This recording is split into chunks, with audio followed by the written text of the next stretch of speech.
ಸೆರೆಮನೆಯಿಂದ ಫಿಲಿಪ್ಪಿದವರಿಗೆ ಕೊಲೊಸ್ಸೆದವರಿಗೆ ಬರೆಯುವಂಥ ಈ ಪೌಲನ ಬಗ್ಗೆ ಬಹಳಷ್ಟು ವಿಷಯಗಳನ್ನು ನಾವು ಕಲೀಲಿಕ್ಕೆ ಹೋಗ್ತಾ ಇದ್ದೀವಿ.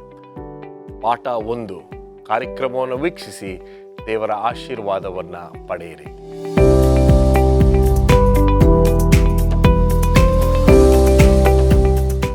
ನೂತನ ತ್ರೈಮಾಸಿಕಕ್ಕೆ ನಿಮ್ಮೆಲ್ಲರಿಗೂ ಸುಸ್ವಾಗತ.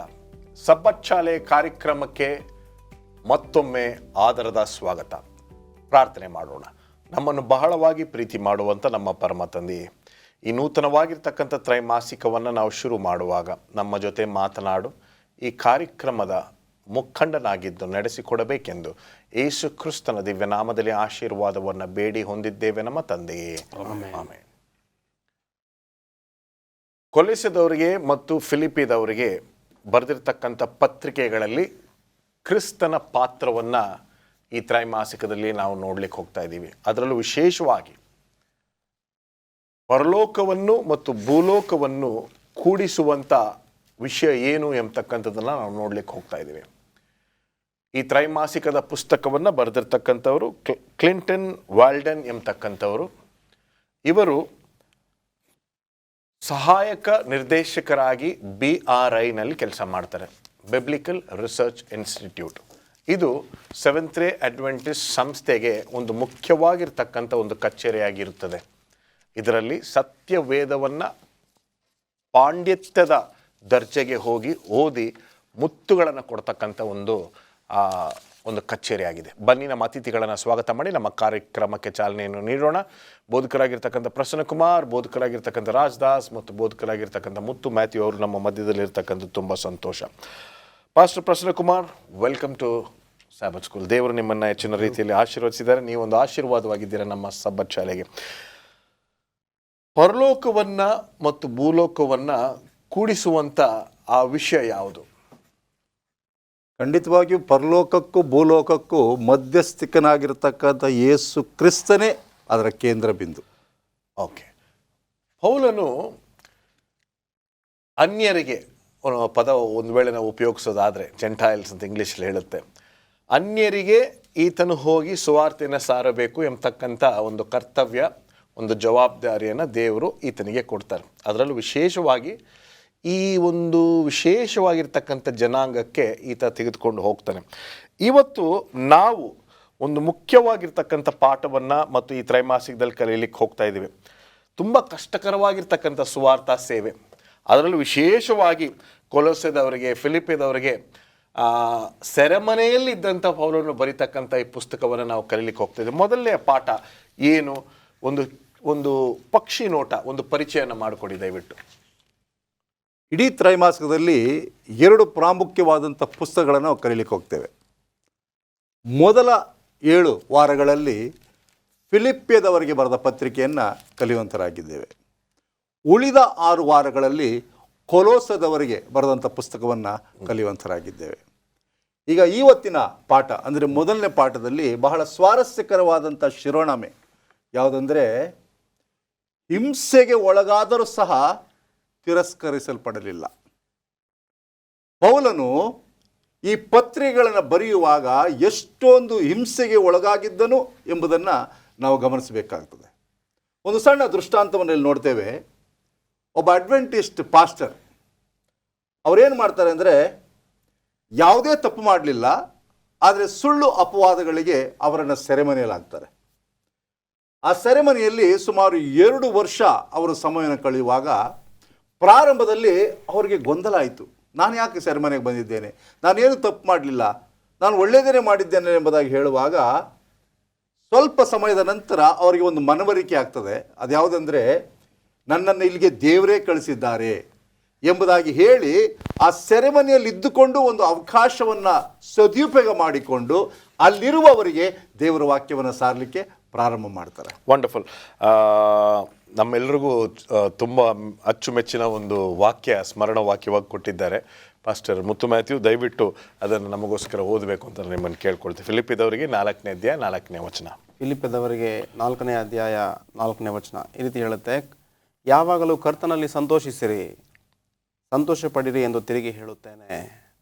ಸೊ ಈ ವಾರದಲ್ಲಿ ನಾವು ಪಾಸ್ಟರ್ ಪ್ರಸನ್ನ ಅವರು ಹೇಳಿರೋ ರೀತಿಯಲ್ಲಿ ಎಲ್ಲೋ ಒಂದು ಕಡೆ ಪೌಲನು ಅನುಭವಿಸಿರ್ತಕ್ಕಂಥ ಎಲ್ಲ ಅನುಭವಗಳಲ್ಲೂ ಕೂಡ ಆತನಿಗಿದ್ದಂಥ ಒಂದು ಕೆಲಸ ಜವಾಬ್ದಾರಿ ಏನು ಎಂಬತಕ್ಕಂಥದ್ದನ್ನು ನಾವು ನೋಡ್ಲಿಕ್ಕೆ ಹೋಗ್ತಾ ಇದ್ದೀವಿ. ಬೋಧಕರಾದ ರಾಜದಾಸ್ ಅವರೇ, ನಮ್ಮ ಮಧ್ಯದಲ್ಲಿ ನೀವಿರ್ತಕ್ಕಂಥ ತುಂಬ ಸಂತೋಷವನ್ನು ತರುವಂಥದ್ದಾಗಿದೆ. ಭಾನುವಾರದ ಪಾಠಕ್ಕೆ ಬರೋಣ. ಪೌಲನ ವಿಚಾರವಾಗಿ ನೀವು ಹೇಳಿ. ಈ ಭಾನುವಾರದ ಪಾಠದಲ್ಲಿ ಪೌಲ ಒಬ್ಬ ಖೈದಿಯಾಗಿದ್ದ, ಕ್ರಿಸ್ತನಿಗಾಗಿ ಸೆರೆವಾಸಿಯಾಗಿದ್ದ, ಬೇಡಿಯಲ್ಲಿದ್ದ ಎಂಬುದನ್ನು ನಾವು ಕಲಿತೇವೆ. ಫಿಲಿಪ್ಪದವರಿಗೆ ಬರೆದ ಪತ್ರಿಕೆ ಮತ್ತು ಕೊಲೆಸ್ದವ್ರಿಗೆ ಬರೆದ ಪತ್ರಿಕೆಯನ್ನು ಇದು ಸೆರೆಮನೆಯಲ್ಲಿರುವಾಗಲೇ ಆತನ ಈ ಪತ್ರಿಕೆಗಳನ್ನು ಬರೆದ ಎಂಬುದಾಗಿ ದಾಖಲಾತಿಗಳಿದೆ. ಅಷ್ಟು ಮಾತ್ರ ಅಲ್ಲ, ಆತನು ಸೆರೆಮನೆಯಲ್ಲಿ ಇರುವಾಗ ಆತನು ಏನು ಮಾಡಲಿಲ್ಲ, ಬೇರೆಯವ್ರಂಗೆ ದುಃಖ ಪಡಲಿಲ್ಲ, ಆತನು ಸಂತೋಷ ಪಡ್ನಂತೆ. ಸೆರೆಮನೆಯಲ್ಲಿದ್ದು ಅನೇಕರು ಬಹುಶಃ ನಾವು ವಿನಾಕಾರಣ ಸೆರೆಮನೆಗೆ ಹೋದರೆ ನಾವು ದೇವರೆಲ್ಲಿದ್ದಾನೆ ಎಂಬುದಾಗಿ ದೂಷಿಸ್ತೇವೆ. ಆದರೆ ಆ ಒಂದು ಸನ್ನಿವೇಶವನ್ನು ಆತನು ಸದುಪಯೋಗಪಡಿಸ್ಕೊಂಡು ಅಲ್ಲಿದ್ದಂಥ ಸೆರೆಯವರೆಗೆ ಆತನು ಸಾಕ್ಷಿಗಳಾಗಿದ್ದ. ಅಷ್ಟು ಮಾತ್ರ ಅಲ್ಲ, ಆತನ ಸೇವೆ ಮಾಡಿ ಬಿಟ್ಟು ಬಂದ ಪಟ್ಟಣಗಳಿಗೆ ಪತ್ರಗಳನ್ನು ಬರೆದು ಅವ್ರನ್ನ ಪ್ರಬೋಧಿಸ್ತಾ ಇದ್ದ. ಇದು ಒಳ್ಳೆಯ ಒಂದು ಮಾದರಿಯನ್ನು ಪೌಲ ನಮಗೆ ಬಿಡ್ತಾ ಇದ್ದಾನೆ. ಇಲ್ಲಿ ಲೇಖಕರು ಒಂದು ಒಳ್ಳೆ ಪದವನ್ನು ಆತನೇ ಪೌಲನು ಹೇಳಿರ್ತಕ್ಕಂಥ ನಮಗೆ ನಮ್ಮ ಗಮನಕ್ಕೆ ತರ್ತಾ ಇದ್ದಾನೆ. ನಾನು ಸೆರೆಪಳಿಯಲ್ಲಿ ಇರ್ತಕ್ಕಂಥ ಒಬ್ಬ ರಾಯಭಾರಿ, I am an ambassador in chains ಅಂತ ಹೇಳ್ತಾನೆ. ನಾವೆಲ್ಲರೂ ಪೌಲನ ರೀತಿ ವರ್ತಿಸ್ತಾರೆ, ಜೀವಿಸ್ತಾರೆ, ನಾವು ಕಷ್ಟದಲ್ಲಿ ನಾವು ದುಃಖ ಪಡಲ್ಲ. ಈಗ ಅನೇಕ ಸಾರಿ ನಮ್ಮ ವಿಶೇಷ ಕರ್ನಾಟಕದಲ್ಲಿ ಸೇವೆ ಮಾಡೋದು ಭಾಳ ಕಷ್ಟ, ಹಿಂಸೆ ಇದೆ ಅಂತ ಎಲ್ಲ ಹೆದರ್ಕೊಳ್ತಾರೆ. ಆದರೆ ಪೌಲನ ಅನುಭವ ನಮ್ಮ ಪ್ರತಿಯೊಬ್ಬ ಸಭಿಕರನ್ನು ಧೈರ್ಯಪಡಿಸ್ತಕ್ಕಂಥ, ಪ್ರಬೋಧಿಸ್ತಕ್ಕಂಥ ಒಂದು ವಿಷಯವನ್ನು ಹೇಳಲಿಕ್ಕೆ ನಾನು ಪ್ರಸ್ತಾಪಿಸ್ತೇನೆ. ಎಲ್ಲೋ ಒಂದು ಕಡೆ ನಮ್ಮ ಈ ಭಾರತ ದೇಶದಲ್ಲಿ ಈಗಿರ್ತಕ್ಕಂಥ ಸನ್ನಿವೇಶಕ್ಕೂ ಈ ತ್ರೈಮಾಸಿಕದಲ್ಲಿರ್ತಕ್ಕಂಥ ಪಾಠಕ್ಕೂ ತುಂಬ ಒಂದು ಸಂಬಂಧವನ್ನು ತರುವಂಥ ವಿಷಯಗಳನ್ನು ನಾವು ಕಲೀಲಿಕ್ಕೆ ಹೋಗ್ತಾ ಇದ್ದೀವಿ. ಖಂಡಿತವಾಗ್ಲೂ ಇನ್ನು ಒಂದೇ ಒಂದು ವಿಷಯ, ಆತನು 2ನೇ ತಿಮೋತಿಗೆ ಪತ್ರಗಳನ್ನು ಬರೆಯುವಾಗ ಆತನು ಕೂಡ ಒಂದು ಮುಖ್ಯವಾಗಿರ್ತಕ್ಕಂಥ ಬೋಧಕರಿಗೆ ಒಂದು ಪತ್ರಿಕೆಯನ್ನು ಬರೆಯುವಂಥ ರೀತಿಯಲ್ಲಿ ಬರೀತಾನೆ. ಇದ್ರ ಬಗ್ಗೆ ನಾವು ಇನ್ನೂ ಆಳವಾಗಿ ನಾವು ಹೋಗಿ ಓದೋಣ, ಪೌಲನು ಮಾಡಿರ್ತಕ್ಕಂಥ ಮಹತ್ ಕಾರ್ಯಗಳನ್ನು ಚರ್ಚೆ ಮಾಡೋಣ. ಈಗ ಒಂದು ಸಣ್ಣ ವಿರಾಮಕ್ಕೆ ಸಮಯ ಆಗಿದೆ. ಒಂದು ಸಣ್ಣ ವಿರಾಮದ ನಂತರ ಈತನು ಮಾಡಿರ್ತಕ್ಕಂಥ ಅದ್ಭುತವಾಗಿರ್ತಕ್ಕಂಥ ಸೇವೆಯ ಬಗ್ಗೆ ನಾವು ಕಲೀಲಿಕ್ಕೆ ಹೋಗ್ತಾ ಇದ್ದೀವಿ. ಒಂದು ಸಣ್ಣ ವಿರಾಮದ ನಂತರ ಮರಳಿ ಸ್ವಾಗತ. ಬನ್ನಿ ನಮ್ಮ ಚರ್ಚೆಯನ್ನು ಮುಂದುವರಿಸ್ಕೊಂಡು ಹೋಗೋಣ. ಸೋಮವಾರದ ಪಾಠದಲ್ಲಿದ್ದೇವೆ. ಒಂದು ಮುಖ್ಯವಾಗಿರ್ತಕ್ಕಂಥ ಪಾಠವನ್ನು ನಾವು ಕಲೀಲಿಕ್ಕೆ ಹೋಗ್ತಾ ಇದ್ದೀವಿ. ನಾವು ಕೂಡ ಈತನ ರೀತಿಯಲ್ಲಿ ಬೇರೆ ಬೇರೆ ಸಂದರ್ಭಗಳಲ್ಲಿ ಸೆರೆಪಳೆಗಳನ್ನು ಹಾಕಿಕೊಂಡಿದ್ದೇವೆ. ಪಾಸ್ಟರ್ ಮುತ್ತು, ತುಂಬ ಸಂತೋಷ ನೀವು ನಮ್ಮ ಕಾರ್ಯಕ್ರಮಕ್ಕೆ ಬಂದಿದ್ದು. ಮುಂದುವರಿಸಿ. ಈ ಸೋಮವಾರದ ಪಾಠದಲ್ಲಿ ನಾವು ನೋಡೋದಾದರೆ ಪೌಲನು ಸರಪಣಿಗಳಲ್ಲಿ ಇಲ್ಲಿ ಅನೇಕ ಬಾರಿ ಆತನ ಏನು ಮಾಡ್ತಾನಪ್ಪ ಅಂತಂದರೆ ಸೆರೆವಾಸವಿರಬೇಕಾಗಿ ಬರುತ್ತೆ. ನಾವಿಲ್ಲಿ ಗಮನಿಸೋದಾದರೆ ಮಸೋದನೆಯಲ್ಲಿ ಆತನು ಅನೇಕ ಬಾರಿ ಏನು ಮಾಡ್ತಾನಪ್ಪ ಅಂತಂದರೆ ಸೆರೆವಾಸದಲ್ಲಿರ್ತಾನೆ. ಅದಾದ ಬಳಿಕ ಆತನು ಫಿಲಿಪ್ಪದಲ್ಲಿ, ಯೆರೂಸಲೇಮಿನಲ್ಲಿ, ಸಿಸೇರಿಯಾ ಎಂಬಂತಹ ಪಟ್ಟಣಗಳಲ್ಲೂ ಕೂಡ ಆತನು ಏನು ಮಾಡ್ತಾನಪ್ಪ ಅಂದರೆ ಸರಪಳಿಗಳಲ್ಲಿ ಆತನು ಬಂಧನದಲ್ಲಿ ಇರಬೇಕಾಗಿ ಬರುತ್ತೆ. ಇಲ್ಲಿ ಇಗ್ನೇಷಿಯಸ್ ಎಂಬಂತಹ ಒಬ್ಬ ವ್ಯಕ್ತಿ 2ನೇ ಶತಮಾನದಲ್ಲಿ ಏನು ಮಾಡ್ತಾನಪ್ಪ ಅಂದರೆ ಸೆರೆವಾಸದಲ್ಲಿರ್ತಾನೆ. ಆತನ ಒಂದು ಅನುಭವವನ್ನು ಆತನು ಬರೀತಾನೆ. ಏನೆಂದು ಬರೀತಾನೆ ಎಂಬುದಾಗಿ ನಾವು ನೋಡೋದಾದರೆ, ಸೈನಿಕರು ಕ್ರೂರ ಮೃಗಗಳಾಗಿ ಅವರು ವರ್ತಿಸ್ತಾರಂತೆ ಸೆರೆಮನೆಗಳಲ್ಲಿ. ಅಂತಹ ಒಂದು ಬಂಧನದಲ್ಲಿ ಪೌಲನು ಇದ್ದ ಎಂಬುದನ್ನು ನಾವಿಲ್ಲಿ ಗಮನಿಸಬೇಕು. ಅಂದರೆ ಅನೇಕ ಬಾರಿ ನಮಗೆ ಕಷ್ಟ ಉಂಟಾದಾಗ, ನಷ್ಟ ಉಂಟಾದಾಗ ನಾವು ದೇವರನ್ನು ಮರೆಯುತ್ತೇವೆ, ದೇವರೇ ಇಲ್ಲ ಎಂಬುದಾಗಿ ಆತನಿಗೆ ವಿರೋಧವಾಗಿ ನಾವು ಮಾತನಾಡುವುದುಂಟು.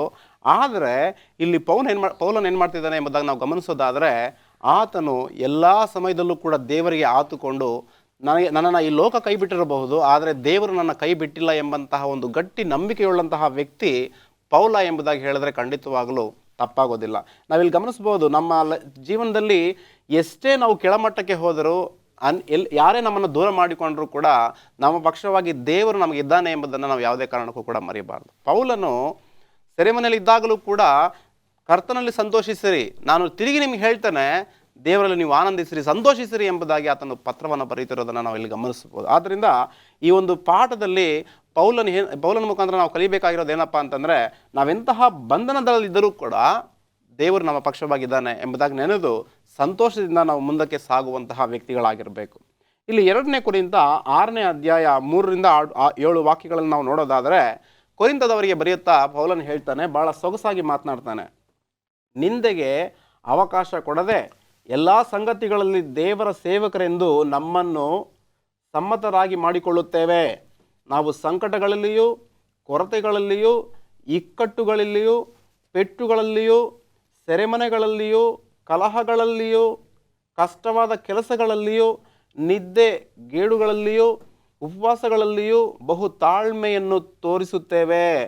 ಶುದ್ಧ ಮನಸ್ಸು, ಜ್ಞಾನ, ದೀರ್ಘಶಾಂತಿ, ದಯೆ, ಪವಿತ್ರಾತ್ಮ, ಕಪಟವಿಲ್ಲದ ಪ್ರೀತಿ, ಸತ್ಯವಾಕ್ಯ, ದೇವರ ಮಹತ್ವ ಇವುಗಳಿಂದ ಕೂಡಿದವರಾಗಿದ್ದೇವೆ.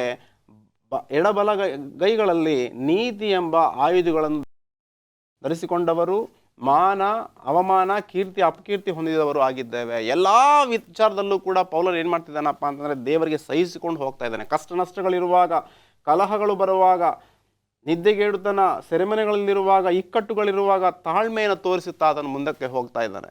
ನನ್ನ ದೇವರು ಕೈ ಬಿಟ್ಟಿಲ್ಲ, ದೇವರು ನನ್ನ ಪಕ್ಷವಾಗಿದ್ದಾನೆ ಎಂಬುದಾಗಿ ಆತನು ನಂಬಿ ಮುಂದೆ ಹೋಗುತ್ತಿದ್ದ ಎಂಬುದನ್ನು ಇಲ್ಲಿ ಸತ್ಯವಾಕ್ಯದ ಮುಖಾಂತರ ಪೌಲನು ನಮಗೆ ಖಚಿತಪಡಿಸ್ತಾ ಇದ್ದಾನೆ. ಆದ್ದರಿಂದ ಇಂದು ಉಂಟಾಗುವ ಪ್ರತಿ ನಷ್ಟದಲ್ಲಿ, ವ್ಯಾಧಿಯಲ್ಲಿ, ಬೇಸರಗಳಲ್ಲಿ ನಾವು ಒಂದನ್ನು ಕಲಿಬೇಕೇನಪ್ಪ ಅಂತಂದರೆ ಕರ್ತನ ಮೇಲೆ ಆತುಕೊಳ್ಳಬೇಕು. ಎಲ್ಲ ಚಿಂತಾಭಾರಗಳನ್ನು ನಾವು ಬದಿಗೊತ್ತಬೇಕು. ಕ್ರಿಸ್ತನನ್ನು ಆತುಕೊಂಡು ನಾವು ಜೀವಿಸುವಾಗ ಯಾವುದೇ ರೀತಿಯಾದಂತಹ ಒಂದು ಈ ಬೇರ್ಪಡಿಸುವಿಕೆ, ದೇವರಿಂದ ನಮ್ಮನ್ನು ಬೇರ್ಪಡಿಸುವಿಕೆ ಯಾವುದು ಕೂಡ ಸಂಭವಿಸೋದಿಲ್ಲ ಎಂಬುದನ್ನು ಈ ಮುಖಾಂತರ ನಾವು ಕಲಿಯಬಹುದಾಗಿದೆ. ಪಶ್ಮುತ್ತು ನಮ್ಮ ಸನ್ನಿವೇಶಗಳಿರಬಹುದು, ನಮ್ಮ ಬಲಹೀನತೆಗಳಿರಬಹುದು, ಮತ್ತು ಕಳೆದು ಹೋದಂಥ ಅನುಭವಗಳಲ್ಲಿ ಸೋಲನ್ನು ನಾವು ನೋಡಿರಬಹುದು. ಇದೆಲ್ಲ ನೋಡಿ ನಾವು ಖಿನ್ನತೆಗೆ ಒಳಗಾಗ್ತೇವೆ. ಆದರೆ ಆ ಖಿನ್ನತೆಗೆ ಒಳಗಾಗಬಾರ್ದು. ನಾವು ಯಾವುದೇ ಸಂದರ್ಭದಲ್ಲಿದ್ದರೂ ಈ ಸೇವೆಯಲ್ಲಿ ಮುಂಚೂಣಿಯಾಗಿ ತುಂಬ ಆಸಕ್ತಿಯಿಂದ ಕೆಲಸನ ಮಾಡಬೇಕು ಅಂತ ಹೇಳ್ತಾ ಇದ್ದೀರಾ ಅಲ್ವೇ? ಖಂಡಿತವಾಗ್ಲೂ ಪೌಲನು ಅದನ್ನು ತಾನೇ ಹೇಳ್ತಿದ್ದಾನೆ. ಎಲ್ಲ ಖಿನ್ನತೆಗಳಲ್ಲಿ, ಅವಮಾನಗಳಲ್ಲಿ, ಅದನ್ನು ಉಪವಾಸವಿರುವಾಗ, ಕಷ್ಟ ನಷ್ಟಗಳು ಉಂಟಾಗುವಾಗ, ಇಕ್ಕಟ್ಟುಗಳು ಉಂಟಾಗುವಾಗ ಯಾವುದೇ ಕಾರಣಕ್ಕೂ ಕೂಡ ಆತನು ಖಿನ್ನತೆಗೆ ಒಳಗಾಗದೆ ಆತನೇನು ಮಾಡ್ತಿದ್ದಾನಪ್ಪ ಅಂದರೆ ತನ್ನ ಸೇವಾ ಜೀವನದಲ್ಲಿ ಮುಂದಕ್ಕೆ ಹೋಗ್ತಾ ಇದ್ದಾನೆ. ಸೊ ಕ್ರೈಸ್ತರಾಗಿ ಇಲ್ಲವೇ ದೇವರ ಸೇವಕರಾಗಿ ನಾವೇನು ಮಾಡಬೇಕಪ್ಪ ಅಂತಂದರೆ ಪೌಲನಿಂದ ಕಲಿಬೇಕಾದಂತಹ ಅದ್ಭುತವಾದಂತಹ ಪಾಠ ಇದು. ಅನೇಕ ಬಾರಿ ಸಮಸ್ಯೆಗಳು ಸಭೆಯಲ್ಲಿ ಉಂಟಾಗುವಾಗ ಅನೇಕರು ಏನು ಮಾಡ್ತಾರಪ್ಪ ಅಂದರೆ ಸೇವೆನೇ ಬೇಡ ಎಂಬುದಾಗಿ ಹಿಂದಕ್ಕೆ ಹೋಗೋರನ್ನು ನಾವು ಕಂಡಿದ್ದೇವೆ. ಅಂಥವರನ್ನು ಕೂಡ ನಾವು ಬಲ್ಲೆವು. ಆದರೆ ಪೌಲನ ಮುಖಾಂತರ ನಾವು ಕಲಿಬೇಕಾಗಿರೋಂಥ ವಿಷಯವೇನೆಂದರೆ ಏನೇ ಇದ್ದರೂ ಕೂಡ ಎಷ್ಟೇ ಕಷ್ಟ ನಷ್ಟಗಳಿದ್ದರೂ ಸರಿ ನಾವೇನು ಮಾಡಬೇಕಪ್ಪ ಅಂತಂದರೆ ಆ ಸೇವೆಯಲ್ಲಿ ನಾವು ಮುಂದಕ್ಕೆ ಹೋಗ್ತಾ ಇರಬೇಕು. ಕರ್ತನಲ್ಲಿ ಸದಾ ನಾವು ಸಂತೋಷ ಪಡುವಂಥವರಾಗಿ. ವಂಡರ್ಫುಲ್. ಮುಂದೆ ಹೋಗೋಣ. ಮುಂದಿನ ದಿನದಲ್ಲಿ ಫಿಲಿಪ್ಪಿದಲ್ಲಿ ಇರ್ತಕ್ಕಂಥ ಪೌಲನ ಬಗ್ಗೆ ಹೇಳಿ. ಪೌಲನು ಅನೇಕ ಸುವಾರ್ಥ ಪ್ರಯಾಣಗಳನ್ನು ಮಾಡ್ತಾ ಇದ್ದ. ಈ ಎರಡನೇ ಪ್ರಯಾಣದಲ್ಲಿ ತನ್ನ ಸೇವೆಯ ಜೊತೆಯಲ್ಲಿ ತಿಮೋತಿ ಸೇರಿಕೊಳ್ತಾನೆ. ಅಂತಹ ಸಮಯದಲ್ಲಿ ಅಪೊಸ್ತಲರ ಕೃತ್ಯಗಳು 16ನೇ ಅಧ್ಯಾಯ 6ನೇ ವಚನದಿಂದ ಗಮನಿಸುವಾಗ ಪವಿತ್ರಾತ್ಮನಿಂದಲೇ ಒಂದು ಸಂದೇಶ ಬರ್ತದೆ ಪೌಲನಿಗೆ. ನೀವು ಆಸ್ಯ ಸೀಮೆಯಲ್ಲಿ ದೇವರ ವಾಕ್ಯವನ್ನು ಸಾರಬಾರ್ದು, ಮುಂದೆ ಹೋಗಬೇಕು. ಈಗ ಹೋಗುವ ಸಮಯದಲ್ಲಿ ಇನ್ನೊಂದು ಸ್ಥಳದಲ್ಲಿ ಒಬ್ಬ ಮನುಷ್ಯ ಒಂದು ದರ್ಶನದಲ್ಲಿ ಎದುರಾಗಿ ಪೌಲನಿಗೆ ಹೇಳ್ತಕ್ಕಂಥದ್ದು 9ನೇ ವಚನದಲ್ಲಿ, ನೀವು ಮೆಕ್ಕೆದೋನ್ಯಕ್ಕೆ ಬಂದು ನಮಗೆ ಸಂದೇಶವನ್ನು ಸಾರಿರಿ ಎಂಬುದಾಗಿ. ಸೊ ಸಿರಿಯಾ ದೇಶದಿಂದ ಮೆಕ್ಕೆದೋನ್ಯಕ್ಕೆ ಈತನು ಹೋಗಬೇಕಾಗಿತ್ತು. ಹಾಗೆ ಪ್ರಯಾಣವನ್ನು ಬೆಳೆಸ್ತಾ ಇರುವಾಗ ಆತನು ಸೀಲನು, ತಿಮೋತಿಯನು, ಲೂಕನು ಇವರು ಒಂದು ಸ್ಥಳಕ್ಕೆ ಬರ್ತಾರೆ. ತ್ರವೋಸ್ ಎಂಬತಕ್ಕಂಥ ಸ್ಥಳಕ್ಕೆ ಬರ್ತಾರೆ. ಆ ತ್ರವೋಸ್ ಎಂಬತಕ್ಕಂಥ ಸ್ಥಳಕ್ಕೆ ಬರುವಾಗ ಅಲ್ಲಿ ಮಧ್ಯದಲ್ಲಿ ಫಿಲಿಪ್ಪಿ ಎಂಬತಕ್ಕಂಥ ಒಂದು ಸ್ಥಳ ಸಿಗ್ತದೆ. ಫಿಲಿಪ್ಪಿ ಸ್ಥಳದಲ್ಲಿ ಆತನು ಇದ್ಕೊಂಡು ದೇವರು ನನ್ನನ್ನು ಇಲ್ಲಿಗೆ ಕರೆದಿದ್ದಾನೆ. ಯಾಕೆಂದರೆ ಫಿಲಿಪ್ಪಿ ಎಂಬತಕ್ಕಂಥದ್ದು ಅಪೊಸ್ತಲರ ಕೃತ್ಯಗಳು 16ನೇ ಅಧ್ಯಾಯ 12ನೇ ವಚನ ಹೇಳುವಾಗ ಇದು ಮೆಕ್ಕೆದೋನಿಯಾದ ಒಂದು ಪ್ರಧಾನವಾದಂಥ ಪಟ್ಟಣವಾಗಿತ್ತು. ಒಂದು ವೇಳೆ ಇನ್ನೂ ಹೆಚ್ಚಿನ ರೀತಿ ಹೇಳಬೇಕಾದ್ರೆ ಇಡೀ ರೋಮನ್ ಆಡಳಿತದಲ್ಲಿಯೇ ಈ ಫಿಲಿಪ್ಪಿ ಎಂಬತಕ್ಕಂಥದ್ದು ಬಹಳ ಪ್ರಾಮುಖ್ಯವಾದ ಸ್ಥಳವಾಗಿತ್ತು. ಇಲ್ಲಿ ಸೇವೆಯನ್ನು ಮಾಡಲು ಪೌಲನು ಉಳಿಕೊಂಡ. ಸೊ ಈ ಫಿಲಿಪ್ಪಿ ಎಂಬತಕ್ಕಂಥದ್ದು ಪರಿಚಯವಾದದ್ದು ಇಲ್ಲಿ ಅನೇಕ ಅವಕಾಶಗಳಿತ್ತು. ಉನ್ನತವಾದ ಪಟ್ಟಣ ಇದು, ಉನ್ನತವಾದ ಸೇವೆಯನ್ನು ಮಾಡಬೇಕಾಗಿತ್ತು. ಆ ಫಿಲಿಪ್ಪಿಯಲ್ಲಿ ಪೌಲನು ಪ್ರಸಂಗ ಮಾಡಲು ಬಂದಾಗ ಆತನಿಗೆ ಒಂದು ಅಡಚಣೆ ಆಗಿತ್ತು. ಏನು ಅಡಚಣೆ ಅಂದರೆ ಈ ಸ್ಥಳದಲ್ಲಿ ಎಲ್ಲರೂ ಮಾತಾಡ್ತಕ್ಕಂಥ ಭಾಷೆ ಅಲ್ಲ, ಆದರೆ ಅಧಿಕೃತವಾಗಿ ಆಡಳಿತ ಭಾಷೆ ಲ್ಯಾಟಿನ್ ಭಾಷೆ ಆಗಿತ್ತು. ಆದರೆ ಪೌಲನಿಗೆ ಅದು ಕಷ್ಟ ಆಗ್ತಿರಲಿಲ್ಲ. ಕಾರಣ ಆತನಿಗೆ ಎಲ್ಲ ಭಾಷೆ ಗೊತ್ತಿತ್ತು. ಅದು ರೋಮನ್ಗೆ ಹೋದರೆ ಆ ಭಾಷೆ ಮಾತಾಡ್ತಾ ಇದ್ದ, ಇಬ್ರಿಯರಿಗೆ ಹೋದರೆ ಆ ಭಾಷೆ ಮಾತಾಡ್ದ, ಗ್ರೀಕ್ ಭಾಷೆ ಯಾಕೆಂದರೆ ಆತನು ಒಬ್ಬ ವಿದ್ಯಾವಂತನಾಗಿದ್ದ, ಪರಿಣಿತನಾಗಿದ್ದ. ಸೊ ಫಿಲಿಪಿಯದಲ್ಲಿ ಆತನು ಮಾಡಲು ಬಂದಾಗ ಅಲ್ಲಿ ಆತನು ಸೆರೆ ಆಗ್ತಾನೆ. ಸೆರೆಯಲ್ಲೂ ಸಹ ಆತನು ಉನ್ನತವಾದ ಸೇವೆಯನ್ನು ಮಾಡಿ ಅನೇಕ ಸೆರೆ ಯಜಮಾನನನ್ನೇ, ಅಪೊಸ್ತಲರ 16 ಸಂಪೂರ್ಣ ಓದುವಾಗ ಸೆರೆ ಯಜಮಾನನನ್ನೇ ಅವನ ಕುಟುಂಬದವರನ್ನು ಸೆರೆಮನೆಯಲ್ಲಿರುವಾಗ ಆತನು ರಕ್ಷಣೆ ಮಾಡ್ತಾನೆ ಮತ್ತು ದೇವರ ಸೇವೆಗೆ ತರ್ತಾನೆ ಎಂಬುದಾಗಿ. ಸೊ ದೇವರ ಉದ್ದೇಶ ಇತ್ತು, ಆತನು ಆಸ್ಯಾಸಿಮಕ್ಕೆ ಹೋಗಬಾರ್ದು, ಮೆಕ್ಕೆದನಕ್ಕೂ ಹೋಗಬಾರ್ದು, ಆದರೆ ಫಿಲಿಪ್ಪಿಗೆ ಬಂದು ದೇವರ ಸೇವೆಯನ್ನು ಮಾಡಬೇಕೆಂಬುದಾಗಿ. ಆಸಿಯಾ ಸೇಮಕ್ಕೆ ಬಂದಿದ್ರೆ ಸ್ವಲ್ಪ ಚೆನ್ನಾಗಿರ್ತಿತ್ತು. ಭಾರತ ದೇಶದಲ್ಲಿ ಇನ್ನೂ ಸ್ವಲ್ಪ ಜಾಸ್ತಿ ಕ್ರೈಸ್ತತ್ವ ಇರ್ತಾಯಿತ್ತು ಅಂತ ನೋಡ್ತೀವಿ.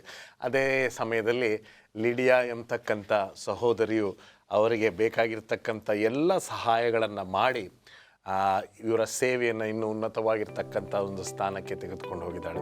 ಇದರ ಬಗ್ಗೆ ನಾವು ಇನ್ನೂ ಚರ್ಚೆ ಮಾಡೋಣ ಒಂದು ಸಣ್ಣ ವಿರಾಮದ ನಂತರ ನಮ್ಮ ಚರ್ಚೆ ಮುಂದುವರಿತದೆ. ಮರಳಿ ಸ್ವಾಗತ. ಬನ್ನಿ ಪಾಸ್ಟರ್ ರಾಜದಾಸ್ ಅವ್ರ ಹತ್ರ ಹೋಗೋಣ. ಕೊಲೊಸ್ಸೆದವರಿಗೆ ಮತ್ತು ಪೌಲನಿಗೆ ಇದ್ದಂಥ ವಿಚಾರವನ್ನು ನಾವು ಈ ಸಂದರ್ಭದಲ್ಲಿ ಬುಧವಾರದ ಪಾಠದಲ್ಲಿ ಕಲೀಲಿಕ್ಕೆ ಹೋಗ್ತಾ ಇದ್ದೇವೆ. ಹೇಳಿ ಪಾಸ್ಟ್ರೆ. ಈ ಬುಧವಾರದ ಪಾಠದಲ್ಲಿ ಏನು ಕಲಿತೀವಿ ಅಂತ ಹೇಳಿದ್ರೆ, ಪೌಲ ಕೊಲೆಸಕ್ಕೆ ಹೋದಂಥ ವರ್ತಮಾನ ಇಲ್ಲ. ಅವನು ಅಲ್ಲಿಗೆ ಹೋಗದಿದ್ರು ಹೇಗೆ ಸುವಾರ್ತೆ ಹೋಯಿತು ಅನ್ನೋದು ಭಾಳ ಪ್ರಾಮುಖ್ಯವಾದದ್ದು. ಕೊಲೆಸಕ್ಕೆ ಹೋಗೋ ಬದಲು ಪೌಲ ಎಫೆಸ್ಗೆ ಹೋದ. ಎಫೆಸ್ ಪಟ್ಟಣಕ್ಕೆ ನಾನು ಹೋಗಿದ್ದೆ. ಅದು ಒಂದು ಕರಾವಳಿ ಪ್ರದೇಶ ಇದೆ, ನಮ್ಮ ಬಾಂಬೆ ಇದ್ದಂಗೆ ಟ್ರೇಡ್ ಸೆಂಟರ್. ಅದು ಭಾಳ ದೊಡ್ಡ ಪಟ್ಟಣ. ಅಲ್ಲಿ ಡಯಾನಾ ದೇವತೆ ಪೂಜೆ ಭಾಳ ಪ್ರಬಲವಾಗಿದೆ. ಅಂತಹ ವಿಗ್ರಹ ಆರಾಧಕದ ಸ್ಥಳದಲ್ಲಿ ಪೌಲ ಸೇವೆ ಮಾಡುವಾಗ ಅಲ್ಲಿ ಒಬ್ಬ ವ್ಯಕ್ತಿ ಇದ್ದ. ಆತನ ಹೆಸರು ಎಫೆಫ್ರನ್ ಅಂತೇಳಿ. ಅವನು ಅಲ್ಲಿ ಸಂದೇಶವನ್ನು ಕೇಳಿದೆ. ಇಲ್ಲಿ ಎಫೆಸ್ ಪಟ್ಟಣದಲ್ಲಿ ದೇವರ ವಾಕ್ಯವನ್ನು ಕೇಳಿ ಆ ವಾಕ್ಯವನ್ನು ತಾನು ಇಟ್ಕೊಳ್ಳದೆ ತನ್ನ ಪಟ್ಟಣದಂಥ ಕೊಲೆಸಕ್ಕೆ ಹೋಗಿ ಅಲ್ಲಿ ಸುವಾರ್ತೆಯನ್ನು ಸಾರಿದಂತೆ. ವಾಕ್ಯವನ್ನು ಸಾರಿ ಅಲ್ಲಿ ಒಂದು ಸಭೆಯನ್ನು ಸ್ಥಾಪಿಸ್ತಾನೆ. ಅಲ್ಲಿದ್ದವರು ಪೌಲನಿಗೆ ಪತ್ರ ಬರೀತಾರೆ, ಈ ಸಂದೇಶವನ್ನು ನಾವು ಕೇಳಿದ್ದೇವೆ, ಈ ಎಫೆಫ್ರನ್ ಬಂದು ಸತ್ಯವನ್ನು ತಿಳಿಸಿದ್ದಾನೆ, ದೇವರು ನಮಗೆ ಸ್ತೋತ್ರ ಅಂತೇಳಿ. ಇದೇನು ತೋರಿಸುತ್ತೆ ಅಂತೇಳಿದ್ರೆ 1:1. ಒಬ್ಬರು ಸತ್ಯ ಕೇಳಿದ್ಮೇಲೆ ಅದು ಮತ್ತೊಂದು ಹೋಗಿ ಹಂಚಲಿಕ್ಕೆ ಸಾಧ್ಯ ಆಗುತ್ತೆ. ಇವತ್ತು ನಾವು ಕೇಳಿ ಸುಮ್ಮನೆ ಇರಬಾರ್ದು. ವಾಕ್ಯವನ್ನು ಸಾರಿದಾಗ ಅದನ್ನು ಇತರಿಗೆ ಹಂಚಬೇಕು. ನಮ್ಮ ಸಂಬಂಧಿಕರಿಗೆ ತಿಳಿಸಿದಾಗ ಅಲ್ಲಿ ದೇವರ ಸಭೆ ಸ್ಥಾಪಿಸ್ಲಿಕ್ಕೆ ಸಹಾಯ ಆಗುತ್ತೆ. ಅದನ್ನು ಆ ಮಾದರಿಯನ್ನು ನಾವಿಲ್ಲಿ ಕಾಣ್ತೇವೆ. ಅಷ್ಟು ಮಾತ್ರ ಅಲ್ಲ, ಮುಂದೆ ನಾವು ಓದುವಾಗ ಮತ್ತೊಬ್ಬ ವ್ಯಕ್ತಿಯನ್ನು ಕಾಣ್ತೇವೆ, ಒನೇಸಿಯಮನು ಎಂಬುದಾಗಿ. ಆತನು ಪೌಲ ಸೆರೆಮನೆಯಿರುವಾಗ ಈತನು ಆತನ ಜೀವಿತದ ಪ್ರಭಾವದಿಂದ ಸತ್ಯವನ್ನು ಅಂಗೀಕರಿಸ್ಕೊಂಡ. ಆತನು ಹೋಗಿ ಆತನ ಊರಲ್ಲಿ ಫಿಲೋಮಿನ್ನ ಸಂಧಿಸಿ ಆತನಿಗೆ ಹೋಗಿ ಸಾಕ್ಷಿ ಕೊಡ್ತಾನೆ. ಆತನ ಜೀವಿತವೇ ಮಾರ್ಪಡುತ್ತದೆ. ಅವನು ದಾಸನಾಗಿದ್ದ, ಆತನ ಅಪ್ರಾಮಾಣಿಕನಾಗಿದ್ದ, ಅಪ್ರಯುಕ್ತವಾಗಿ ಅವನ ಕೈದಿಯಾಗಿ ಒಪ್ಪಿಸ್ಕೊಂಡಿದ್ದ. ಕೈದಿಯ ಸ್ಥಾನದಿದ್ದಾಗ ಪೌಲ ಅವನನ್ನು ಪರಿವರ್ತನೆ ಮಾಡಿ ಆತನ ಟ್ರಾನ್ಸ್ಫಾರ್ಮೇಷನ್ ಮಾಡಿ ಆತನ ಬಂದು ಸಜೀವಳವಾದ ಸಾಕ್ಷಿ ಆಗ್ತಾನೆ. ಎಂಥ ಪ್ರಭಾವ! ಈ ರೀತಿ ನಾವು ಬಿತ್ತುವಂಥ ಬೀಜ ವ್ಯರ್ಥವಾಗುತ್ತೆ ಅನ್ನೋದು ತಿಳ್ಕೊಳ್ಬಾರ್ದು. ನಾವು ಯಾರಿಗೆ ಸಾಕ್ಷಿ ಕೊಟ್ಟರು ಅದು ಇವತ್ತಲ್ಲ ನಾಳೆ ಪ್ರತಿಫಲ ಕೊಡುತ್ತೆ. ಅವ್ರು ಹೋಗಿ ಸುವಾರ್ತೆ ಸಾರಲಿಕ್ಕೆ ಒಂದು ಸಾಧನ ಆಗ್ಬೋದು. ಅದರಿಂದ ನಮಗೆ ಸಿಗುವಂಥ ಎಲ್ಲ ಅವಕಾಶಗಳಲ್ಲಿ ನಾವು ಅದನ್ನು ಸದುಪಯೋಗಪಡಿಸ್ಕೊಂಡು ಸುವಾರ್ತೆ ಸಾರೋದ್ರಲ್ಲಿ ಪೌಲನಾಗೆ ನಾವು ಮಾಡಿದ್ರೆ ಸುವಾರ್ತೆಯನ್ನು ಸಾರ್ಬೋದು, ಅನೇಕರನ್ನ ರಕ್ಷಿಸ್ಬೋದು. ನನ್ನ ಪ್ರಿಯ ಶಿಕ್ಷಕರಾಗಿರ್ತಕ್ಕಂಥ ಜೋಯಲ್ ಮೋಸಸ್ ಅವರು ಕೆಲವು ದಿನಗಳ ಹಿಂದೆ ಚಿರನಿದ್ರೆಗೆ ಜಾರಿದ್ರು. ಅವರು ಒಂದಿನ ಈ ಆಕ್ಸ್ಲರಿ ಸ್ಟಾಫ್ಗೆಲ್ಲ ಎಂಡ್ ಟೈಮ್ ಪ್ರಾಫೆಸಿ ಹೇಳ್ತಾಯಿದ್ರು. ಇಂಗ್ಲೀಷಲ್ಲಿ ತುಂಬ ಜೋರಾಗಿ, ಸ್ವಲ್ಪ ತಮಿಳು, ಸ್ವಲ್ಪ ಇಂಗ್ಲೀಷು ಎಲ್ಲ ಆದಮೇಲೆ ನಾನು ಕೇಳಿದೆ, ಸರ್ ಅವ್ರಿಗೆ ಅರ್ಥ ಆಗುತ್ತೋ ಇಲ್ಲೋ ಗೊತ್ತಿಲ್ಲ ಸರ್ ಅಂದು. That is not my responsibility, responsibility of the Holy Spirit ಅಂದ್ಬಿಟ್ಟು ನಡ್ಕೊಂಡು ಹೋಗ್ಬಿಟ್ರು ಅವರು. My responsibility is only telling, Holy Spirit will take care ಅಂತ ಹೋಗ್ಬಿಟ್ರು ಅಲ್ವಾ. ಎಲ್ಲೋ ಒಂದು ಕಡೆ ಈ ಎರಡು ವ್ಯಕ್ತಿಗಳು ಅಷ್ಟು ಒಂದು ಮುಖ್ಯವಾಗಿರ್ತಕ್ಕಂಥ ಪಾತ್ರವನ್ನು ವಹಿಸಿದ್ದಾರೆ. ಹೇಳಿ. ಈ ಪ್ರಭಾವದಿಂದ ಅಲ್ಲಿ 2 ಸಭೆಗಳನ್ನು ಸ್ಥಾಪಿಸಲಿಕ್ಕೆ ಕಾರಣ ಆಯಿತು. ಅದರಿಂದ ನಾವು ನಮ್ಮ ಸಭಿಕರಿಗೆ ಮಾತ್ರ ಅಲ್ಲ, ಬೋಧಕರಿಗೆ ಹೇಳೋದು ಅಂತ ಹೇಳಿದ್ರೆ ನಾವು ನಿರಾಶೆ ಆಗಬಾರ್ದು. ಬರೀ ಒಳ್ಳೆಯ ಪರಿಸ್ಥಿತಿದಾಗ ಮಾತ್ರ ಸಾರೋಕ್ಕಾಗತ್ತೆ, ಪರಿಸ್ಥಿತಿ ಚೆನ್ನಾಗಿಲ್ಲ ನಾವು ಸೇವೆ ಮಾಡೋಕ್ಕಾಗಲ್ಲ ಅಂತೇಳಿ ನಿರಾಶೆ ಆಗಬಾರ್ದು. ಪೌಲನ ಪರಿಸ್ಥಿತಿ ಭಾಳ ಗಂಭೀರವಾಗಿತ್ತು. ಅವನು ಸೆರೆಮನಿಯಲ್ಲಿ ಆತನ ಸರಪಣಿಯಿಂದ ಕಟ್ಟಲ್ಪಟ್ಟಾಗಿಯೂ ಅಂತಹ ಪರಿಸ್ಥಿತಿಯಲ್ಲೂ ಅವನು ದೇವರ ಸುವಾರ್ತೆಯನ್ನು ಸಾರ್ದ. ಇನ್ನು ಕೆಲವು ಸರಿ ಓದ್ತೇವೆ, ಆತನು ತನ್ನ ಹಿಂಸೆಯಲ್ಲೂ ಸಹ ಮಧ್ಯರಾತ್ರಿಯಲ್ಲಿ ಅವನು ದೇವರಿಗೆ ಸ್ತೋತ್ರ ಹೇಳ್ತಾನಂತೆ.